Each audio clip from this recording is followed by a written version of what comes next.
हरे श्रीनिवास. गुरु ब्रह्मा गुरु विष्णू गुरुदेवो महेश्वरः गुरु साक्षात परब्रह्म तस्मै श्री गुरवे नमः.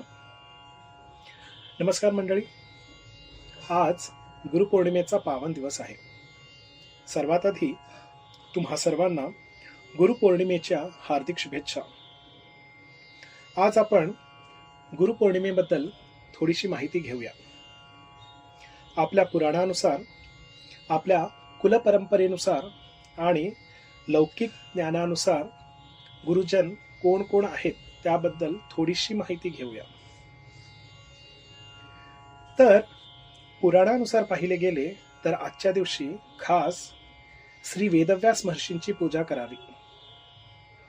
वेदव्यासांना सर्वात मोठे गुरूंचे स्थान दिले आहे. आपण सगळे श्रीमद भागवत कथेत त्यांच्याबद्दल ऐकलेच असणार. वेदव्यास म्हणजे विष्णूचा अवतार. विष्णूच्या अंशातून त्यांचा जन्म झाला. तर वेदव्यासांना एवढे महत्व का?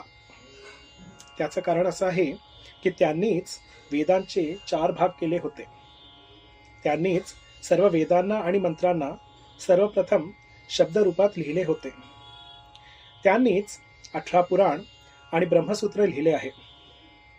श्रीमद भागवताला लोकात पोहोचविण्याचे काम त्यांनीच केले. वेदव्यास म्हणजे 8 चिरंजीवांपैकी एक. म्हणून सर्वांनी गुरुपौर्णिमेच्या दिवशी त्यांचं नामस्मरण आणि त्यांची पूजा केली पाहिजे. आता दुसरे म्हणजे आपल्या परंपरेनुसार किंवा संप्रदायानुसार आलेले गुरु. आपण सर्वजण आपल्या कुलपरंपरेचा पालन करतो. म्हणजे आपल्या परंपरेत ज्या गुरुजनांचा उल्लेख केला आहे त्यांना आपण पूजतो. वैष्णव संप्रदाय असो किंवा शैव संप्रदाय, प्रत्येक संप्रदायात अनेक महान संत, योगी, सत्पुरुष होऊन गेले आणि आजही आहेतच. आपल्याला आपल्या संप्रदायानुसार गुरुपौर्णिमेच्या दिवशी गुरुजनांची पूजा केली पाहिजे. तिसरा म्हणजे लौकिक ज्ञान प्राप्त करून देणारा गुरु. जसे आपल्याला आध्यात्मिक ज्ञानाची गरज असते तसेच लौकिक ज्ञानाचीही गरज आहेच. आध्यात्मिक ज्ञान आपल्या संप्रदायाच्या गुरुजनांकडून मिळते, तर लौकिक ज्ञान बऱ्याच लोकांकडून मिळतं. आपले आईवडील, मोठी माणसं, आपले शिक्षक इत्यादी लौकिक ज्ञान देतात. म्हणून आजच्या दिवशी ह्या सर्वांना स्मरून त्यांचं मनापासून धन्यवाद मानलं पाहिजे. आता आपण गुरुबद्दल बोलूया. गुरु म्हणजे कोण? गुरु म्हणजे जो अज्ञानरूपी अंधकारातून आपल्याला ज्ञानरूपी प्रकाशात नेतो, तोच गुरु. चांगलं काय आणि वाईट काय हे सांगणारा म्हणजेच गुरु. आपल्याला सन्मार्ग दाखविणारा म्हणजेच गुरु. आपल्या प्रगतीत आपला साथ देणारा म्हणजेच गुरु. गुरु नेहमी ज्ञान वाटतो. गुरु म्हणजे ज्ञानाचा भंडार. ज्ञान आध्यात्मिक असो किंवा लौकिक, गुरूंचा स्थान दोन्हीच सर्वोच्च आहे.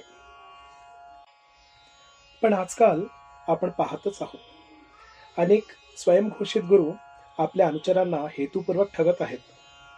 शिष्यांच्या परिस्थितीबद्दल पूर्ण माहिती घेऊन त्यांना फसवित आहेत. अंधश्रद्धेत लोकांना ढकलून स्वतःचा फायदा करून घेतात.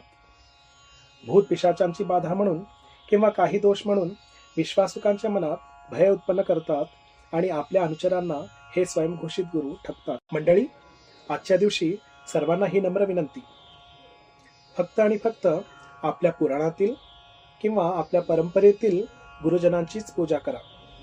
आपल्या आईवडिलांना, शिक्षकांना आणि मोठ्यांना नमस्कार करून आशीर्वाद घ्या. पण दुसऱ्या धर्मातील कुणालाही आणून गुरुपदावर बसून त्याची पूजा करणे, तेही आपल्या सनातन धर्मातील मंत्राचा उच्चार करून पूजा करणे, हे काही योग्य नाही.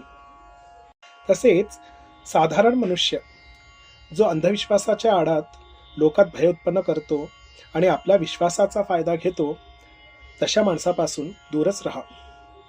भगवद्गीतेत श्रीकृष्णाने जीवनाचा सार सांगितला आहे. गीता वाचा म्हणजे सर्व प्रकारच्या प्रश्नांची उत्तरे मिळतीलच. ज्ञान वाढवा आणि आपले ज्ञान वाटा. कृष्णं वंदे जगद्गुरुम.